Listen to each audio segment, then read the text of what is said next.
Welcome to Trionic 7, the YouTube channel for Saab enthusiasts. This is my wife's Saab 9.5 Vector from 06 2.0T Biopower Vector. Today we've had the car for 7 days and I thought to give you a quick update.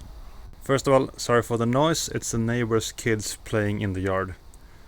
But I hope the major thing you see here is that we've detailed the outside of the car.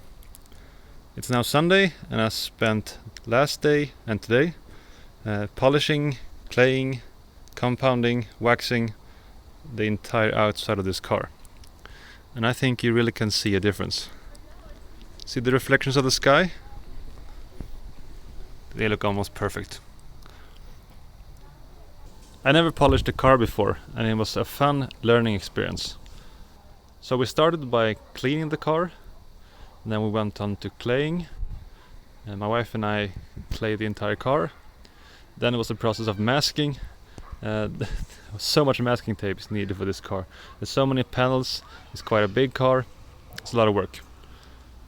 Then we started to compound the car. We actually had to start with super heavy compound first because of all the swirls that were from this car since 9 years. So compounding took a lot of time. The paste was quite thick and heavy and created a lot of dust, so I had to work quite a long time on compounding. Polishing went a lot quicker, so I could do the entire polishing in maybe 3 hours, and then waxing took under an hour. And this is the result. Now of course, washing and claying and cleaning really brings out any imperfections in the clear coat and paintwork. But at least the hood here, which is quite good, feels like glass.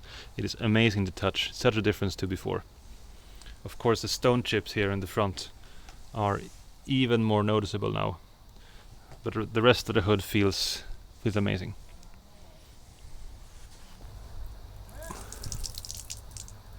See that? That's gonna help us a lot in the winter. Just falls off. Now of course I have to use some microfiber to get it off.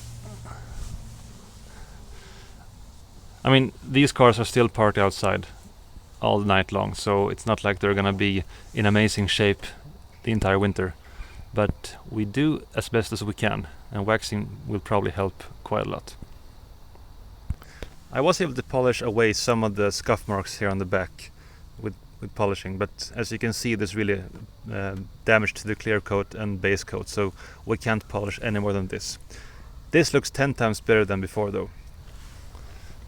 The problem we do have found is rust spots, and I know that Saab reduced the rust protection on the cars from 06 and onwards, so you can see some of these spontaneous rust spots developing in the middle of nowhere. Here and here, one here, one here, and one here, and so on. And there's also rust here on the rear quarter panel, as well as some other places down on the left side wheel well. With regards to the inside, my wife did some interior cleaning. Now it looks amazing. She even cleaned the steering wheel. Everything is dust free. The rubber floor mat is still drying, so that's why it's not here. The inside, the mirror, knobs and buttons, everything looks nice. What we haven't had time to do yet is to condition and clean the seats. So that's still on the to-do list, but that will happen shortly. In regards to the mechanical issues I talked about in the last video, I can first say that the knocking in the steering wheel is entirely gone. I was surprised to see that the steering splines that I took apart down at the steering column were completely dry. They were really bone dry, no grease at all. And that's the obvious reason for the clicking and knocking under acceleration and turning and driving. Turn on the ignition. We are now at 198,414 kilometers, so we haven't driven very much since the last time. But I want to point out that there's no more xenon warning light. My wife and I were able to change the rear load angle sensor, and that really solved the problem. So now the xenon lights are working as they should and don't go down.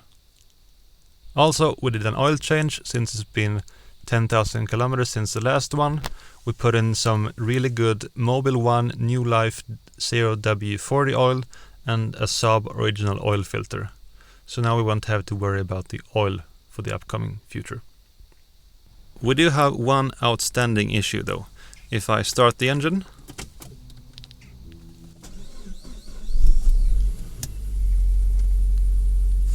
for some reason the serpentine belt has started to squeak, and we have no idea why this started right now, but we have to change the serpentine belt very soon. Also, as you can see, the engine bay has been cleaned and it looks much better. Okay everyone, I hope you liked this short update on my wife's 2006 Saab 9.5 Vector. I also want to say big thanks to all of you. We just passed 500 subscribers on YouTube the other day. It's quite amazing. I wouldn't nearly have dreamed of such a growth in the first few months of this channel. But it's you guys who make this channel awesome. Just keep on requesting new stuff, give me ideas. I really like this. Also, we have some new upcoming videos, so stay tuned to our channel. My name is Jonathan, and this has been another video from Trionic 7, the YouTube channel for Saab enthusiasts. Leave a comment down below if you have something to say, or follow us on social media. We have Google+, Facebook, Twitter, Instagram and Reddit. I'll see you guys in the next video. Bye bye. First E85 refueling.